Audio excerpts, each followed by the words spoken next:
TRP ராஜாவுக்கு அறிவே கிடையாதுன்னு எத்தனை முறை நான் சொல்லியிருக்கேன் தெரியுதா? எவ்வளோ ஒரு அழுத்தம் இருந்துச்சுன்னா அது ஃபாக்ஸ்கான் இல்லை, அது வேறு ஃபாக்ஸ்கான்னு அசம்பிளியில் உருட்டுறா இருந்தாலும் இல்லை ஜனங்க பார்த்துக்கிட்டு இருக்காங்க. எதுக்கே அப்போ நீங்கள் சொல்லியா அமெரிக்கா போய் சைக்கிள் ஓட்டுறதுக்கா? போரி போடுறது. ஒவ்வொரு ரூபாயும் மக்கள் வரி பணம் தம்பி. எனக்கு அதான் கோவம்.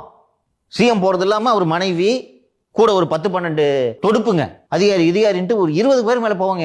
Nitish first class business class flight, business class hotel, டாலர்ஸ்லையும் யூரோஸ்லையும் போய் அலவன்ஸ் டெய்லி அங்கே ஃபாரினுக்கு போய் தங்கினாலும் நிறைய அலவன்ஸ் கிடைக்கும்.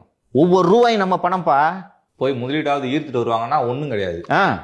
திரும்ப சுதேசின்னு உருட்டுறாங்க. ஆட்டோ ஓட்டுறவங்கள பார்த்துருக்கியா? கேபு போட்டானா வர்றாங்களே, எதுக்கு ராத்திரி பகலமா எதுக்குப்பா ஓட்டுறான்?